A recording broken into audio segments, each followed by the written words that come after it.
الحمدللہ وحدہ والصلاة والسلام علی من لا نبی بعدہ۔ سامعین، یہ سوال ہے کہ 15 شعبان کی کیا حقیقت ہے؟ کیا اس کی فضیلت حدیث سے ثابت ہے؟ اور کیا 15 شعبان کی رات قبرستان جانا سنت ہے؟ اور کیا 15 شعبان کے دن روزہ رکھنا صحیح ہے؟ تو دیکھیں، 15 شعبان کی جہاں تک بات ہے فضیلت کی، تو اس کی فضیلت صحیح احادیث مبارکہ سے ثابت ہے۔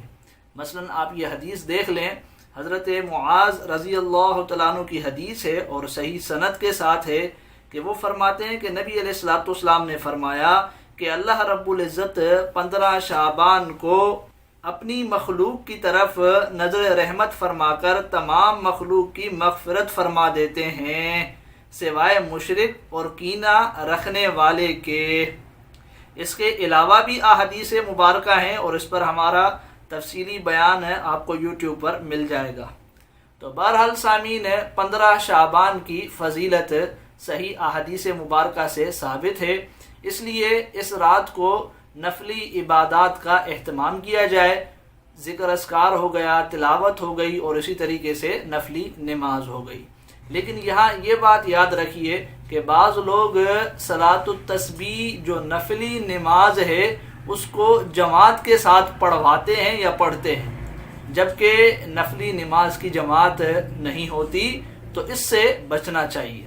پھر دوسری بات یہ بھی یاد رکھیے کہ بعض لوگ مخصوص طریقے سے نماز بھی پڑھتے ہیں اور مخصوص اذکار بتاتے ہیں اور اس کے فضائل بتاتے ہیں، جبکہ نہ مخصوص طریقے سے اس رات میں کوئی عبادت حدیث سے ثابت ہے اور نہ ہی کوئی مخصوص اذکار اس رات کے حدیث سے ثابت ہے۔ ہاں، آپ عبادت کا اہتمام کریں نفلی طور پر، نفلی جو عبادت ہوتی ہے ذکر اذکار تلاوت، لیکن اس میں کوئی خاص عبادت نہیں ہے۔ ایک بات تو یہ۔ دوسری بات سامعین، جہاں تک بات ہے 15 شعبان کو قبرستان جانے کی، تو اس کے بارے میں نبی علیہ الصلوۃ والسلام کی پوری نبوت کے عرصے کے اندر نبی علیہ الصلوۃ والسلام صرف ایک مرتبہ 15 شعبان کو قبرستان گئے ہیں۔ اسی لیے ہمارے اکابر اور علماء کرام یہ بات بیان فرماتے ہیں کہ اگر کسی کو اس نیت سے جانا ہے کہ جی نبی علیہ الصلوۃ والسلام گئے ہیں، تو وہ ایک دفعہ جا سکتا ہے 15 شعبان کی رات کو۔ باقی ہر 15 شعبان کی رات کو اس بات کا اہتمام کرنا، اس کو لازمی اور ضروری سمجھنا کہ جی قبرستان جائیں گے تو 15 شعبان کی فضیلت حاصل ہوگی وگرنہ حاصل نہیں ہوگی، یا جانا ضروری ہے، تو یہ صحیح نہیں ہے۔ اس اہتمام اور اس لازمی اور ضروری سمجھنے سے احتراز کیا جائے، اس سے بچا جائے۔ دو باتیں۔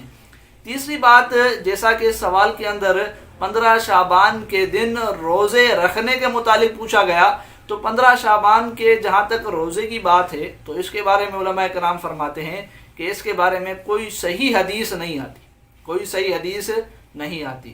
اسی لیے خاص 15 شعبان کی نیت کے ساتھ روزہ رکھنا کہ جی اس دن فضیلت ہے اس رات کو حاصل، تو اس لیے میں 15 شعبان کے دن روزہ رکھوں، تو اس سے بچا جائے۔ ہاں، علماء کرام نے یہ بات بیان کی ہے کہ چونکہ نبی علیہ الصلوۃ والسلام ہر مہینے 3 دن یعنی 13، 14، 15 کو روزہ رکھتے تھے، تو 15 اس میں آ جاتی ہے، اس لیے اس نیت سے روزہ رکھے۔ یا پھر نبی علیہ الصلوۃ والسلام تقریباً شعبان کے پورے مہینے کو روزے رکھتے تھے سوائے آخری 2 دنوں کے، تو اس نیت سے بھی روزہ رکھ سکتا ہے کہ ایک تو 15 کو اس نیت سے روزہ رکھے کہ یہ 13، 14 اور 15 تاریخ میں آتے ہیں، اور دوسرا نبی علیہ الصلوۃ والسلام شعبان کے مہینے میں روزوں کا اہتمام فرمایا کرتے تھے، اس نیت سے روزہ رکھ لے تو امید ہے اس کو ثواب ملے گا۔